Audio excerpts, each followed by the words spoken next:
SM news के सभी दर्शकों को मेरा नमस्कार। जय भीम, नमो बुद्धाय। मैं वीरेंद्र सिंह आज लेकर के आया हूँ एक ऐसे व्यक्तित्व का जीवन परिचय जो देश का स्वतंत्रता सेनानी रहा, जो उच्च क्वालिटी का शिक्षक रहे और जो उच्च स्तर के राजनीतिज्ञ रहे, जो देश के सबसे बड़े प्रदेश के एक बार उप मुख्यमंत्री रहे और 2 बार मुख्यमंत्री रहे। जी हाँ, मैं बात कर रहा हूँ मान्यवर कर्पूरी ठाकुर साहब की, जिनका जन्म नाई जाति में हुआ था। समस्तीपुर के एक गांव पितौंझिया, जिसे अब कर्पूरी ग्राम कहा जाता है, 24 जनवरी 1924 को उनका जन्म हुआ था। इनके पिताजी सीमांत किसान थे तथा अपना पारंपरिक नाई का जो पेशा होता है उसका काम करते थे।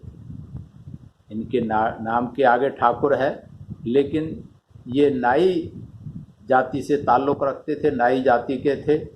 और इन्होंने जो भारत छोड़ो आंदोलन, स्वतंत्रता आंदोलन चला था, उसमें 26 महीने जेल में बिताए थे।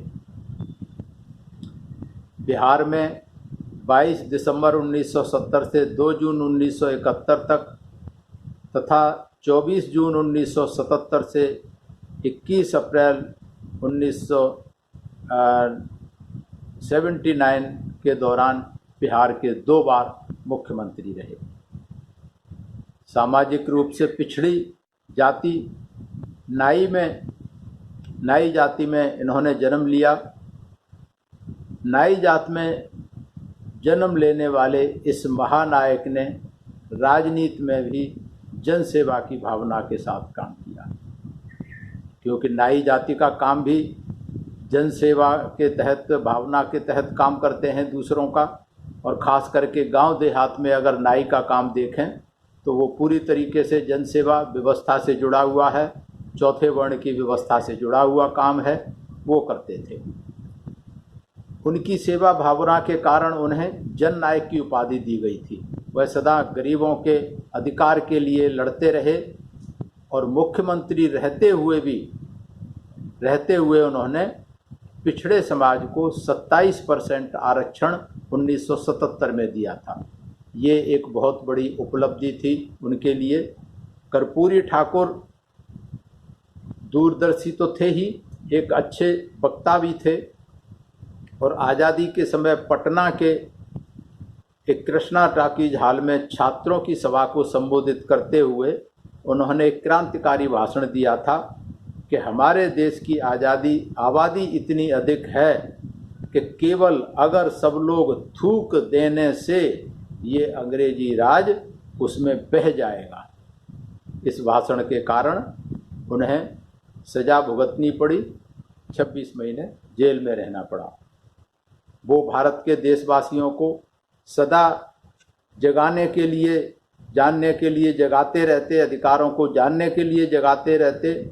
वो कहते थे कि संसद में विशेषाधिकार कायम रहे, आरक्षण अक्षुण्ण रहे, बढ़ते रहें आवश्यकतानुसार, परंतु जनता के अधिकार भी, यदि जनता के अधिकार कुचले जाएंगे तो जनता आज न कल संसद के विशेषाधिकारों को चुनौती देगी।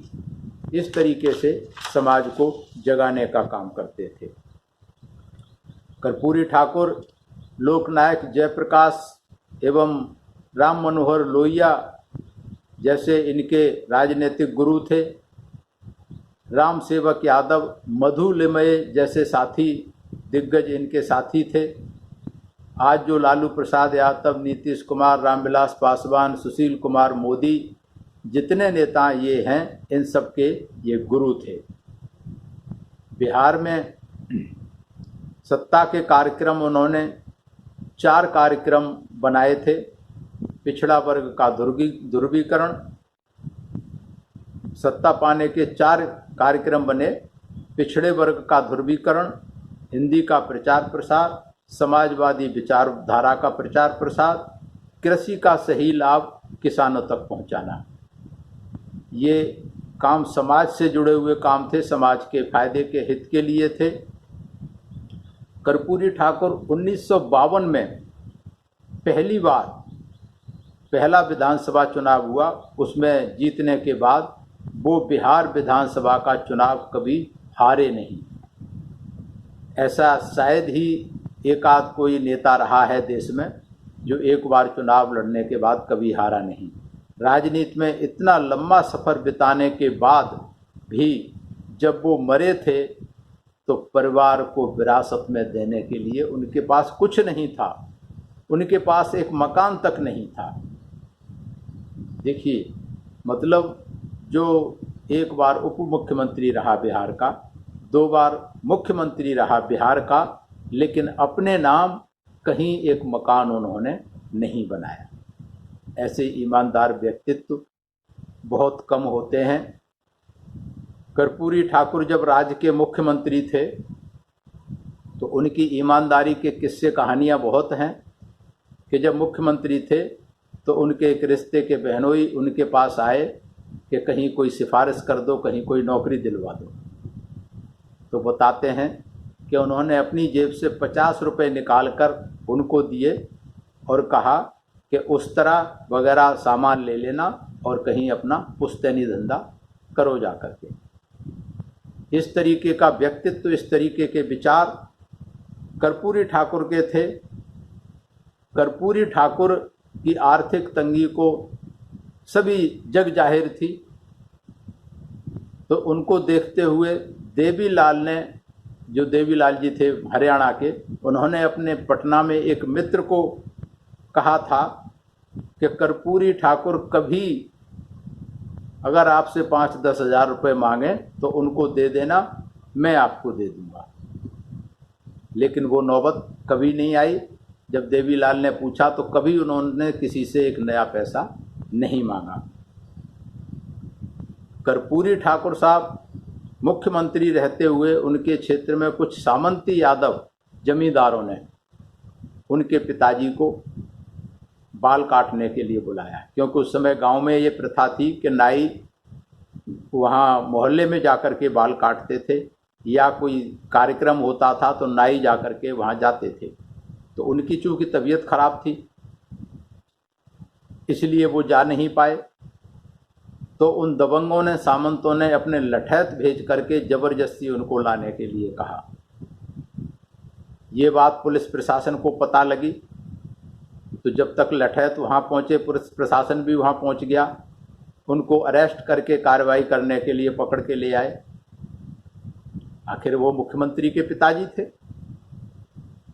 लेकिन जब मुख्यमंत्री को, कर्पूरी ठाकुर साहब को इस चीज़ का पता लगा तो उन्होंने आदेश दिया कि भाई इनको छोड़ दिया जाए। तो पुलिस प्रशासन ने इनको कहा कि ये इस तरीके से ये गलत कर रहे थे कि मुख्यमंत्री के पिताजी को भी इस तरीके से करेंगे। तो कर ले, हाँ ये मुख्यमंत्री के पिताजी हैं इसलिए ठीक है, लेकिन ये तो रोज ही इस तरीके की घटनाएं समाज में होती रहती हैं, किस किस को रोकेंगे। सबके पिताजी तो मुख्यमंत्री नहीं है इस देश के, इस प्रदेश के। तो उन्होंने आदेश दिया, छुड़वा दिया, और ये इनको ये निर्देश भी दिया साथ में प्रशासन को कि आप जाकर के सब जगह ये सुनिश्चित करें कि इस तरीके का अन्याय, अत्याचार, उत्पीड़न नहीं होना चाहिए बहुजन समाज के लोगों के साथ में। तो इस तरीके की कार्यकाल, मानसिकता कर्पूरी ठाकुर साहब की रही कि उन्होंने सत्ता का दुरुपयोग तो छोड़ो, कभी सत्ता का सदुपयोग भी नहीं किया। जो हक हकूक अधिकार उनको मिलते होते होंगे जो मुख्यमंत्री को, उसका भी कभी उन्होंने नहीं फायदा उठाया। 2 बार मुख्यमंत्री रहे, 1 बार उप मुख्यमंत्री रहे और विधायक रहे जिंदगी भर। लेकिन उसके बावजूद भी कहीं जाना होता था तो वो रिक्शे से ही चलते थे, क्योंकि उनके पास अपनी कार या गाड़ी नहीं थी, क्योंकि उतनी इनकी आमदनी नहीं थी, इतनी इनकम नहीं थी कि उसका खर्च वहन कर पाते।